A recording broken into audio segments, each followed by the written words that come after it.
Rose Garden. I'm Avalon. And I'm Ray. And we're back with Chapter 53. Let's see if anything happens in this one, because Doubtful. Chapter 52 seemed like a really good spot to end the book, but we got 14 more pages for some reason. And that 14 pages will be split across 3 chapters. I blame Harry Potter for this insistence on bloating the page count of these, middle grade books. I mean, technically it's YA, which is not in the same... I would blame Twilight for that one. Twilight was a directly influenced by Harry Potter in that regard. Agree to disagree. Alright, let's go. Phoebe leaned back in her seat and propped her feet on the table, balancing the chair precariously on its hind legs. Immediate pet peeve. Mm-hmm. I hate this. That's the teacher in you talking.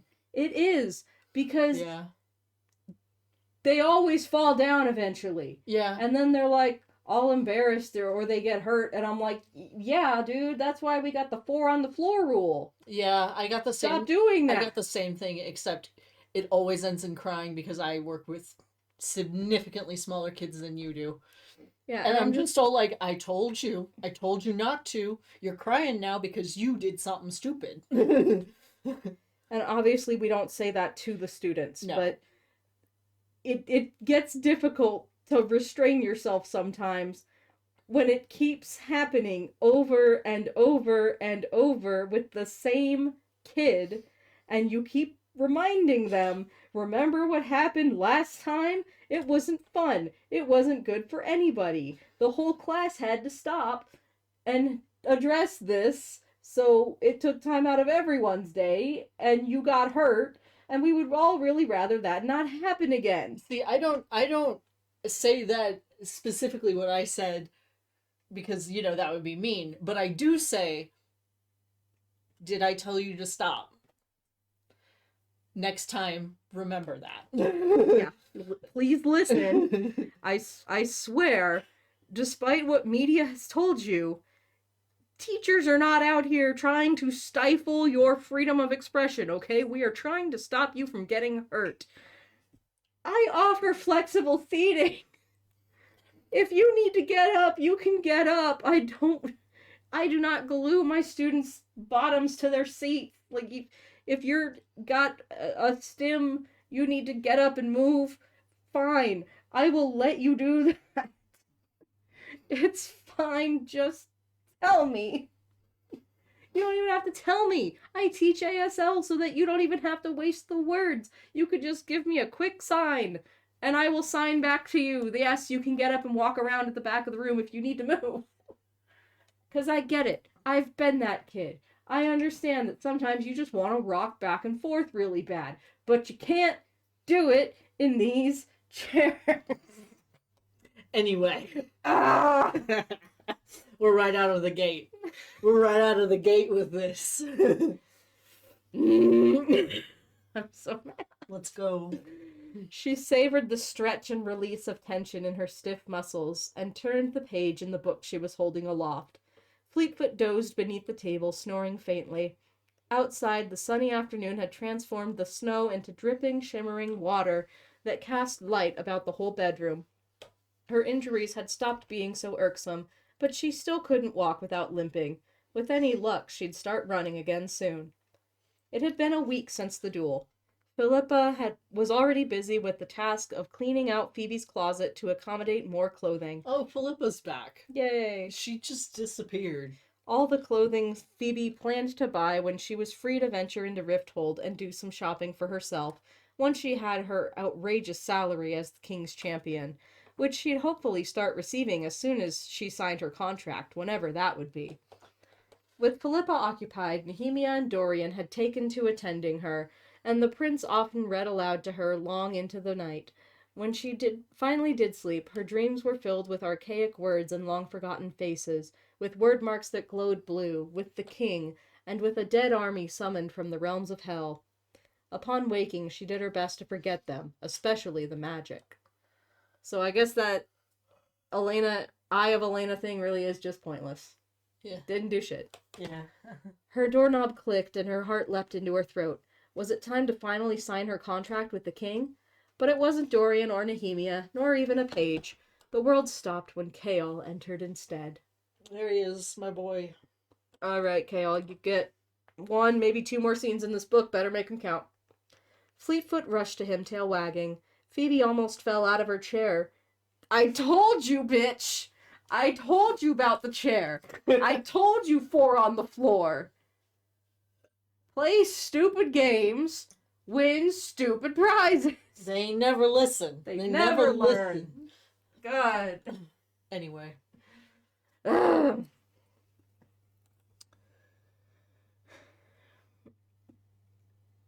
Phoebe almost fell out of her chair as she removed her feet from the table and winced at the pain that shot through the wound on her leg. She was standing in an instant, but when she opened her mouth, she had nothing to say. After Chaol gave Fleetfoot a friendly rub on the head, the dog trotted back beneath the table, circled twice, and curled up.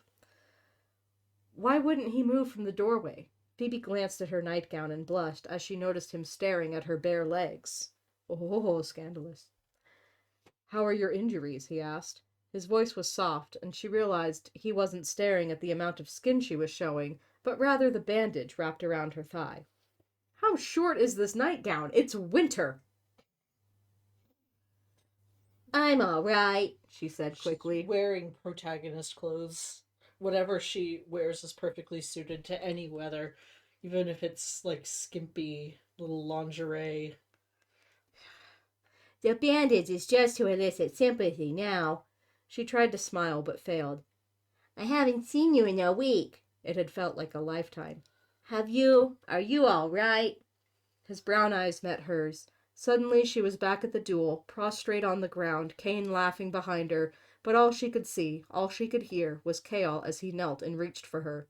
Her throat tightened. She had understood something in that moment, but she couldn't remember what. Maybe it had been a hallucination too. I'm fine, he said, and she took a step toward him, all too aware of how short her nightgown was. I just wanted to apologize for not checking in on you sooner. She stopped barely a foot away from him and cocked her head. Chaol, you're a great guy. You don't need to deal with this. Yeah, Chaol, you ain't gotta worry about it. Chaol, go to therapy. Chaol, go have sex with your boyfriend. Yeah, therapy. Ye old therapy. He wasn't wearing his sword. I'm sure you've been busy, she said. He only stood there. She swallowed and tucked a strand of her unbound hair behind an ear. She took another step closer to him, now having to tip her head back to look into his face. His eyes were so sorrowful. She bit her lip. You saved my life, you know, twice. Also, like, okay, once again, her hair is unbound. I'm just over here, like, looking at the cover, and I'm like, does this bitch ever braid her hair? Because she's, assumedly, when she's in her nightgown, she's about to go to bed. I'm all like, you don't, like, braid your hair back? You really take, like, an hour to comb all that shit out in the morning? Really just taking your life in your hands there, huh? Anyway. Chaol's brows narrowed slightly. I did what I had to. And that's why I owe you my gratitude. Who is this character asking people if they're okay and expressing gratitude? What? When did this occur? You don't owe me anything, he said, his voice strained, and when his eyes flickered, her heart tightened. She took his hand in hers, but he pulled it away. I just wanted to see how you were. I have to go to a meeting, he said, and she knew he was lying. Thank you for killing Cain. He stiffened.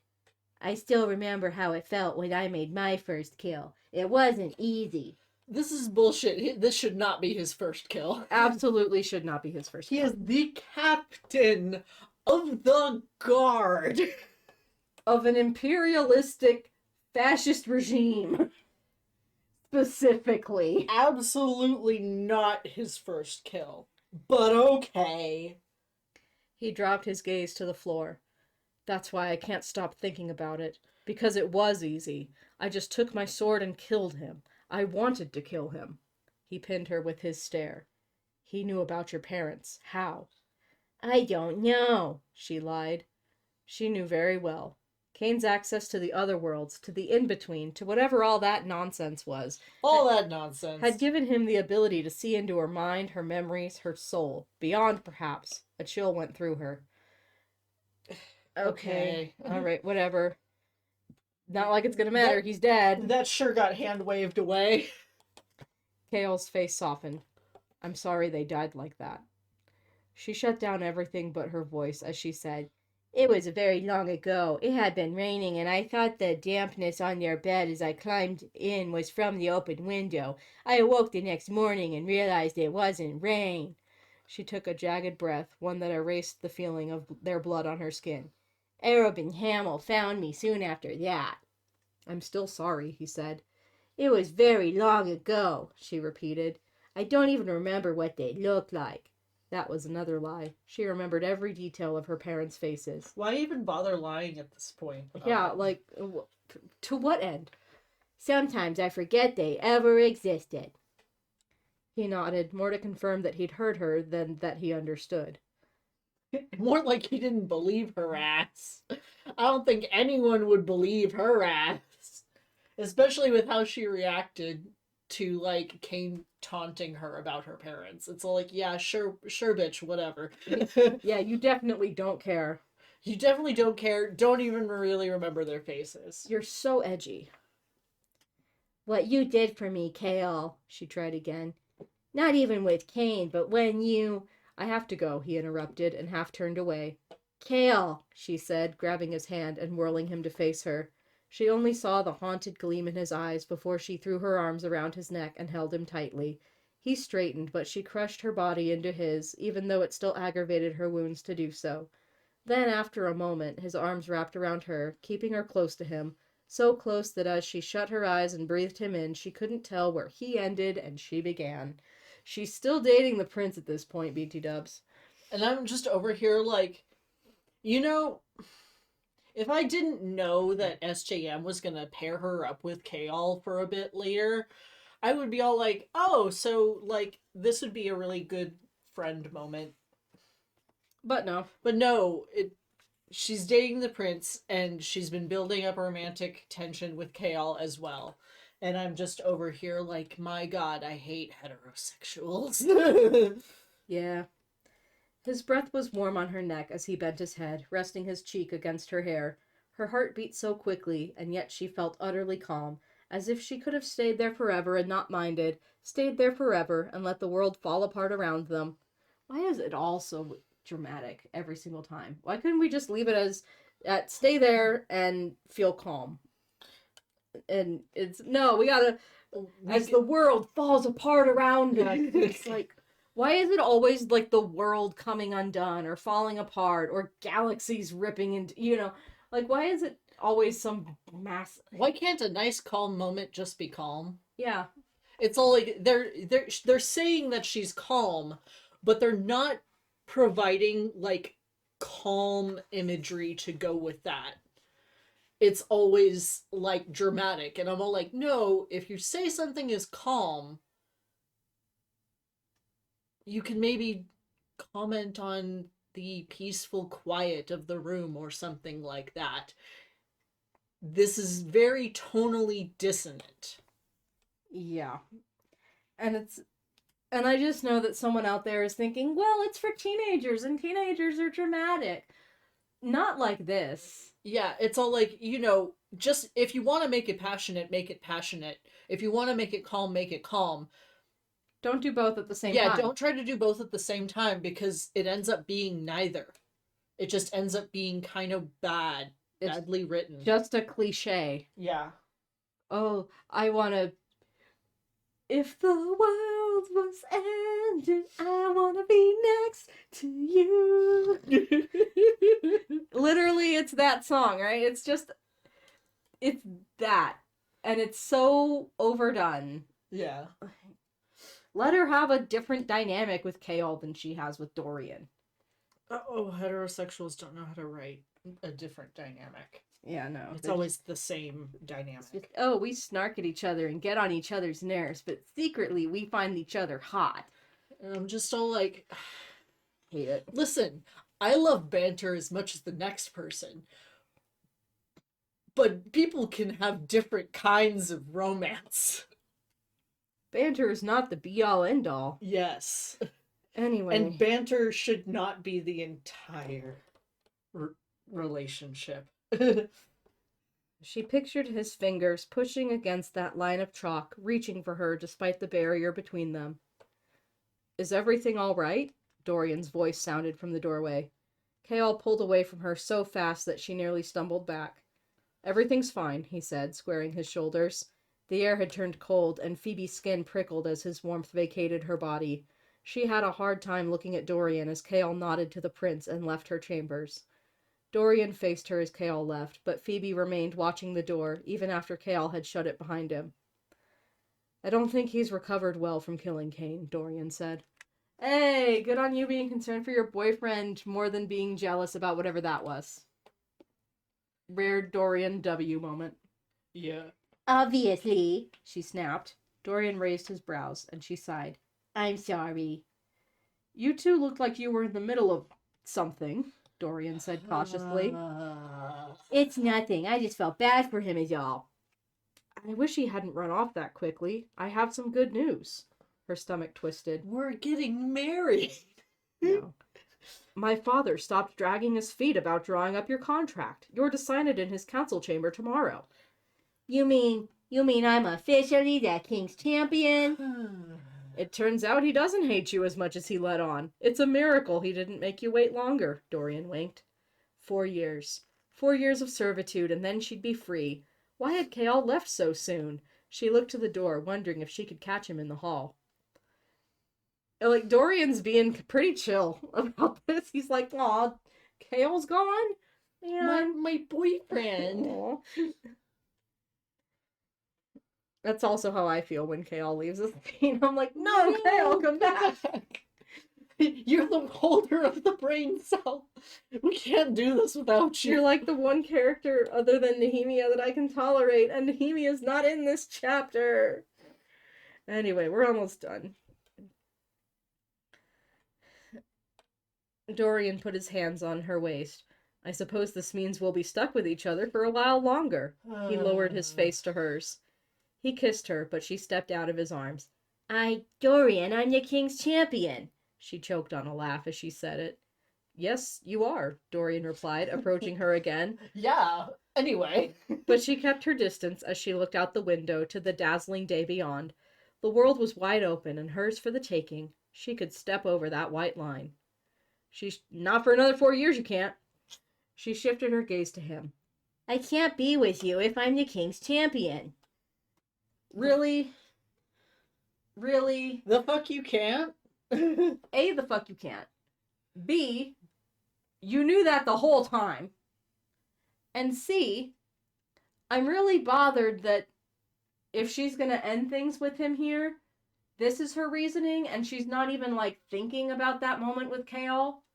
She's not even thinking, like, ooh, I don't know which boy I like, and I should probably figure it out so I'm not accidentally leading him on. Or, like, you know, being disloyal or putting tension between the two of them.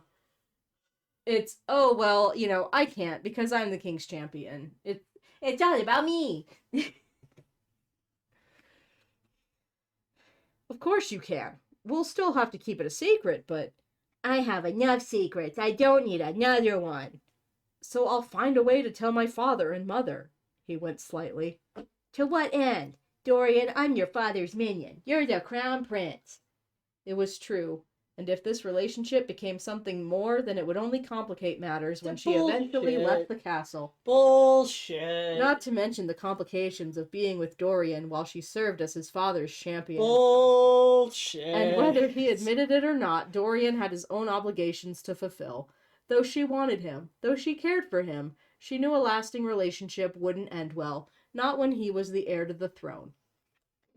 So literally, this is... I hate this for the fans of the book who liked the pairing of Celaena and Dorian together, because nothing has changed about their situation from the beginning. She always knew this. he always knew this. They were always aware that the two of them pursuing any kind of relationship Would be was not going to be complicated. feasible Yeah. in the long run.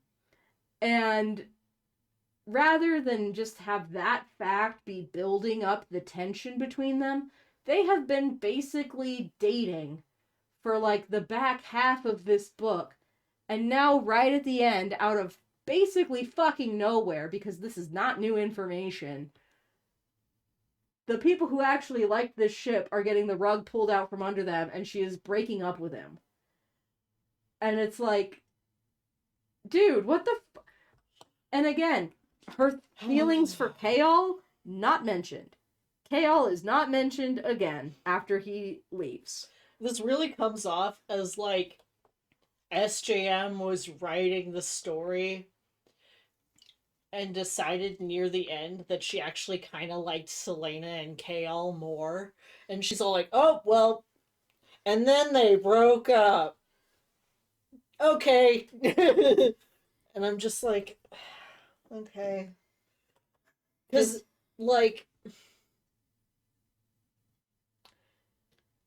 he's the crown prince of a fascist dictatorship. He could date Selena if he fucking wanted to. Yeah. It's like, who's gonna stop him? His dad? His mom would be all like, no, they're gonna have babies. Shut the fuck up. His mom's been trying to get him married this whole fucking book. So I'm just over here like, no.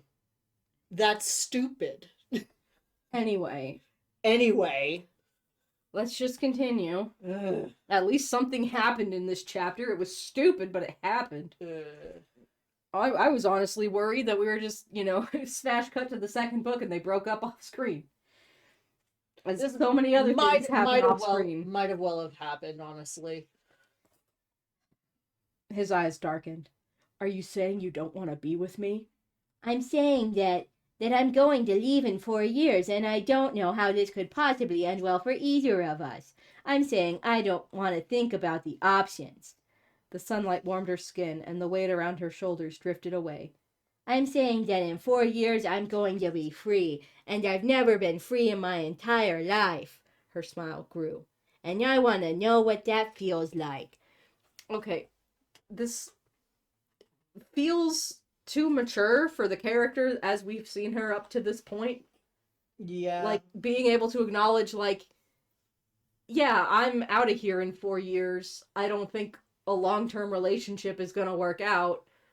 So why bother with, the complexities of trying to hide it? And, like, that just seems like a lot of trouble to go through for something that we don't see being permanent. Even if I do find you attractive and I do like you. And I'm like, that's a really mature and well thought out plan. Who the fuck are you? This doesn't fit this character at all. He opened his mouth but stopped as he beheld her smile. Though she had no regrets about her choice, she felt something strangely like disappointment when he said, "As you wish." Don't you fucking rip off Princess Bride now. I will murder you in my sleep. I mean, Princess Bride doesn't own As You Wish. Yeah, but... Yeah. Spirit, who cannot be broken. But at the same time, I'm like, bitch, no, you cannot be disappointed. You literally wanted this. Whatever. This also doesn't feel like Dorian. I don't... Really, Dorian, this hothead is just like, okay. He's gonna go fuck his boyfriend about it. I mean, yeah, but canonically, anyway. Yeah. Canonically, he's gonna go fuck his boyfriend about it. What do you mean canonically? But I'd like to remain your friend. He put his hands in his pockets. Always. She thought about touching his arm or about kissing his cheek, but free kept echoing through her again and again and again, and she couldn't stop smiling. He rolled his neck, and his smile was a bit strained. I think Nehemia is on her way to tell you about the contract. She'll be mad at me for telling you first. Apologize for me, will you?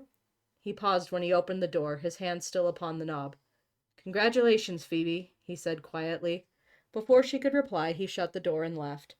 Alone, Phoebe looked to the window and put a hand on her heart, whispering the word to herself again and again. Free. Okay. Except not for another 4 years, and given that there are 7 books in this series, I get the feeling you're not going to be living the free and easy life you think you're going to be living. But I will be living free and easy, at least for the rest of this evening, because we are done with this chapter. Oh, God.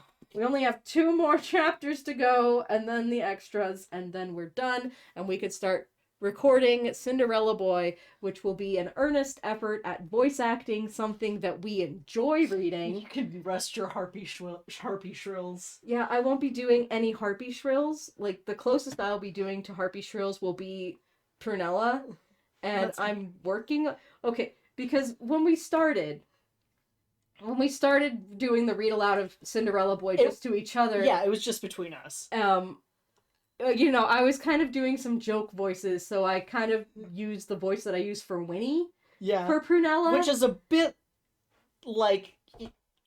you know, high-pitched Harpy Shrills-esque. It's silly. It's like our Selena voice, but higher. And cuter. It's the silly talking to your pet voice. You know, when you talk to your pet and you have, like, a conversation and you're speaking for your pet? Yeah. It's that voice. You guys have heard it a few times on here. Yeah. That's not the voice that I will be using when we actually record it. Yeah. But, yeah, like, initially that's the voice I was using for Prunella in Cinderella Boy, but I've been trying to soften it somewhat to actually sound just more like a high-pitched voice in the way that a child's voice is just naturally a higher pitch. And I will do my best to not just sound like myself in every role. We're gonna do what we can do. Yeah. It'll be a fun time. The first video of that will be public so everyone can get a taste of what it sounds like, but if you want the rest of it, you will need to become a supporter and get all the other great things supporters get, like access to our Discord server, early access to videos. In our Discord server, we post pictures of our cat. Yeah, That's our cat. the real reward. Main draw there. And I'm also back to work on my tarot card project, so supporters get the full, like, completely rendered tarot card art to download. And maybe one day I'll do my tarot cards. Maybe someday. Someday the art block will release you. Wouldn't that And be you'll nice? be free to create once more. Maybe someday. Anyway, thanks for listening this long. Keep growing until next time. Only 3 more episodes of Throne of Ass left. Anyway, bye.